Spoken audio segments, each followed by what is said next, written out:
అఖండ 2 మూవీకి ప్రీమియర్స్ లేకపోవడం కాదు, మొత్తానికి సినిమానే వాయిదా వేశారు. ఇప్పుడే ప్రెస్ నోట్ రిలీజ్ చేశారు మూవీ మేకర్స్. అమ్మయ్యా, వింటుంటే ఎంత హాయిగా ఉందో. ఇక ప్రశాంతంగా నిద్రపోండి. సినిమా ఎక్కడ హిట్ అవుద్దో అని అందరికీ గుండెల్లో రైళ్లు పరిగెత్తాయి. ఇది కేవలం విరామం మాత్రమే. సినిమాకి ప్రమోషన్స్ లేకపోయేసరికి సినిమా పైన హైప్ లేదు, బజ్ లేదని వాగారు. టికెట్ రేట్లు పెంచుకోవడానికి పర్మిషన్ ఇవ్వకే బుకింగ్స్ ఓపెన్ కాకుంటే సినిమాకి టికెట్లు కొనేవాళ్ళు లేక బుకింగ్ స్టార్ట్ చేయలేదన్నారు. ప్రీమియర్స్ క్యాన్సిల్ చేస్తే షోస్ ఫుల్ అవ్వక క్యాన్సిల్ చేశారని వాగారు. సరే, ఇదంతా బాలయ్యకి అయిన సినిమాలకి కామనే. ఈ ఎదవల సంగతి కాసేపు పక్కన పెడితే నిర్మాతల్ని, దర్శకుల్ని గుడ్డిగా నమ్మి బాలయ్య సంకనాకిపోతున్నాడు. ఒక పెద్ద స్టార్ హీరోతో సినిమా చేస్తున్నప్పుడు ఎంత కమిట్మెంట్తో ఉండాలి. ఎప్పుడో మహేష్ బాబు సినిమాలకి చేసిన అప్పులకి బాలయ్య సినిమాని బలి చేశారు చవటలు.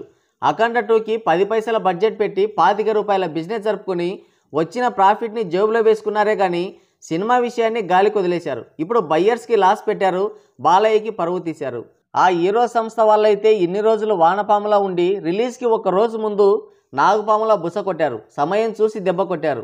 ముందుగా అయితే ఆ నిర్మాతలు సైడ్ అయిపోయేవాళ్ళు. అందుకే వెయిట్ చేసి షూటింగ్ స్టార్ట్ నుండి గ్రౌండ్ ప్రిపరేషన్లో ఉండి ఇప్పుడు దెబ్బ కొట్టారు. పెద్ద హీరోల సినిమాలకి ఇలా చేస్తే మొత్తాన్ని క్లెయిమ్ చేసుకోవచ్చని గట్టి ప్లాన్ వేశారు. అది మ్యాటరు. సరే, ఇదంతా కాసేపు పక్కన పెడితే కుట్రలు చేశారు, కురుకురేలు చేశారు, ఇదంతా ట్రాష్, ఒట్టి మాట ఇది.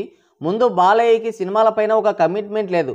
మాట్లాడితే మా నాన్న వాళ్ళ నాన్న అని దీర్ఘాలు తీస్తాడు కానీ సినిమా రిలీజ్ గురించి కానీ థియేటర్ల గురించి కానీ అస్సలు పట్టించుకోడు. ఇప్పుడు ఎవరి నాన్నకి డ్యామేజ్ అయిందంటావు?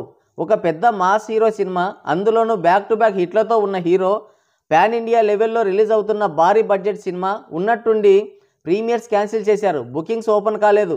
లాస్ట్కి సినిమానే వాయిదా వేశారు. అది కూడా రిలీజ్కి ఒక గంట ముందు. అసలు నువ్వేం స్టార్ హీరోవి? సినిమాని రిలీజ్ చేసుకోలేకపోతే ఎందుకు నీ స్టార్డం? పీకనీక. దీని గురించి మాట్లాడి కూడా వేస్టే. మొత్తానికైతే సినిమా అయితే పోస్ట్పోన్ అయింది. సినిమా రిలీజ్ అయితే నెక్స్ట్ వీక్లో రిలీజ్ కావాలి, లేదంటే సరాసరి జనవరి 1st వీక్లోనే రిలీజ్ ఉంటుంది. మరి ఈ సినిమా పోస్ట్పోన్ అవ్వడంలో నిర్మాతలదే తప్పుందా లేదా బాలయ్యది కూడా ఉందా? మీ అభిప్రాయం ఏంటి? కింద కామెంట్ చేయండి.